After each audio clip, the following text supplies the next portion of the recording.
everybody. Again, it's Douglas Scott McCarron. It's interesting. I say, hey, everybody. I guess because I grew up in Virginia, Alabama, hey is the way to say hi. I want to talk about logic as a god. There's a interesting battle I've noticed throughout history where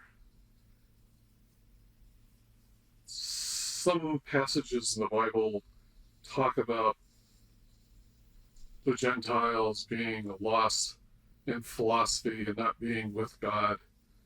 And then a lot of the Hellenic world talking about logic as a god and those stupid people who just believe beliefs without any real logical basis. Both kind of sticking each other up as a straw dog, as Plato, if there was a Plato, said. Everyone keeps saying he exists, but then some people think the Socrates he talks about Plato actually invented, but then maybe, Aristotle invented Plato. I don't know. But anyway, there's this whole idea that you use logic as kind of a god.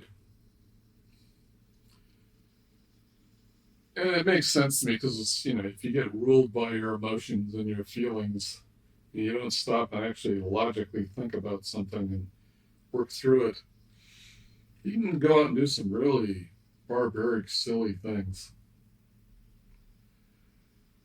And when I was a kid, there was that whole trying to be detached. The universe was this kind of machine that kind of got wound up and runs on its own, but there was no spiritual God behind it.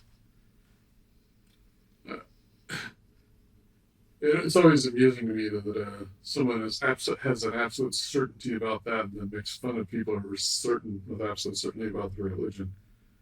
Because it's just, I'm the one who sees, I'm the one who knows. But I think,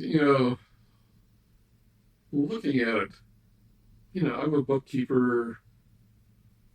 I use a lot of logic in what I do. When I was younger and really mean and vindictive and spiteful, I used logic to kind of keep a leash on that. But I also know that logic was used when I was young. It was presented to me that it was logical that blacks wanted to be slaves and work for white people because it's obvious. You just look at them; they're uneducated and they aren't interested in being educated. Of course, Neil deGrasse Tyson might think that's kind of silly. What was his name? Frederick Douglass. He was probably one of the most educated people, at least in the United States, if not the world. But somehow, you take logic and you assemble a bunch of beliefs and everything. It comes down to, well, the white race is the superior race and they have the right to do what they want, and everybody else is here to serve us, and off we go. And the Arabs, Muhammad gave us this law, and it's okay for us to treat everybody who isn't Islamic as a subhuman being and abuse them and chop them up. And if you're Jewish, well, it's logical. I mean, it's all just logical. But it all seems to be one's internal basic assumptions kind of compelling how one thinks. You almost become a slave to your internal logic because you have these set feelings that you're born with, and then you're using logic to prove that's right and that other person's an idiot. You have the knowledge of the gods. Kind of goes back to this Garden of Eden where the reason they were cast out, a lot of people say it was because disobedience, but to God for about eating from the tree of the knowledge of good and evil. But I kind of get the impression it was like we're supposed to just sit here and enjoy our lives, but now that we think we have the knowledge of the gods, ones who are cast out is like we may not have just wanted to stay there. We want to come out here and be gods. Who knows? Who knows what whoever wrote that story was really talking about. you know. And I read it in English, so who knows what's hidden in the Hebrew. But you know, just I spent a lot of time in logic, discussing and debating and mulling over what was the truth, but I really didn't have the truth. What I had was a lot of opinions and mulling and thinking about it. And I had an emptiness in me because all I had was a bunch of words. But I couldn't really like run with my emotions and fight because they could get pretty intense and nasty too. You know, it's kind of like you got to walk this fine line. But I've noticed the thing I've noticed probably the most is that while my thoughts and opinions and things kind of run all over the place, and like sometimes my mind just talks to itself and completely doesn't seem to care what I'm up to. And then sometimes I'll engage my brain and kind of compel it to look over here and, well, this is what's going on. Once I'm done, it kind of runs off again. So it's kind of like I'm not actually my thoughts. And the opinions are like just a bunch of results of, there's this feeling about I'm the one who sees and I'm the one who knows. It's kind of like I think from when you're children, you're always trying to find out what is the right way to be so your parents approve of you, and then oftentimes they don't, so then you get in this whole accusing back and forth thing. But we just get really lost in that. But there's always this something present that isn't running around caught by those things. It's not logic, it's something else. It's something very deep inside, and yet it's always here. And it's the odd thing. I spend all this time trying to get out of here, like the kind of Gnostic, this is a fake world, and you go up out there, out into the real world, or Platonism has a lot. There's all this gotta get away from here. And yet whatever that is, the energy of our life is, it's here. And it's that thing inside looking around that's not talking, and yet it's always here. So it's kind of like, to get to that, you have to kind of let go of logic as a god. It's a tool. It's very handy.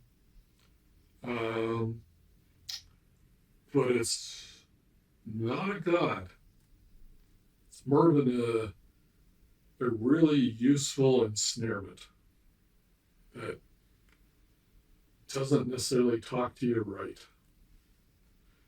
What was it? Before World War I, there was this whole thing about we all lived from logic, and we were using the Hegelian method of bouncing two things around, something to be proven right, and then you bring some more things, you just keep working your way up through that, and everything was logical, and everything was orderly, and they looked around, and people, because they had this discussion about logic, and they had looked around and looked at logic in all the world, and everything was great and wonderful, and then World War I started. And it was just such a shock, because it was just very logical we shouldn't have this war, but we kind of want to, and I'll prove my mettle, and it'll be over real quick. But with all the logic and all the reason and everything they had, people just kind of blindly went into this war that went on for 4 years. And millions of soldiers were killed, and millions more civilians were killed. And then the Spanish pandemic broke out and spread all the way around the world and killed off even more millions of people. Then World War II shows up and starts again. And it doesn't seem like, like Hitlerism and Stalinism and all that, they were very logical about, if we just did this, we'd have a perfect world. If we just got rid of those people, the Jews or the capitalists or whoever, or, that particular color or that religion, if we just got rid of them, everything would be great. And it ends up with people just kind of shooting and slaughtering each other. And then we finally came down, we had this rules-based order, and now that seems to be falling apart, and who knows what's going to happen now. Everyone, everyone assumes that they'll be the one who comes out on top, but in the end, none of us come out on top. We all end up dead in the hole. But our imagination is convinced I'll have the right explanation and I'll live forever. But you won't. All the people you think are going to remember you, they're going to die. No one's going to remember you. The question is, can you step into eternity while you're here alive in this life? Then you have eternal life. Still die, but instead of having a life of opinions and words and feelings talking to each other, you get to have eternity. Very beautiful. Anyway, thank you. Douglas Scott McCarron. Go check out my website. Check out the DS McCarron flying there on the bottom. Take care of your neighbors. Take care of your strangers. Go within and get outside of your personality. All right. Thank you. Please share this around. Tell your friends about it if you think that's interesting. I appreciate it. Okay, bye.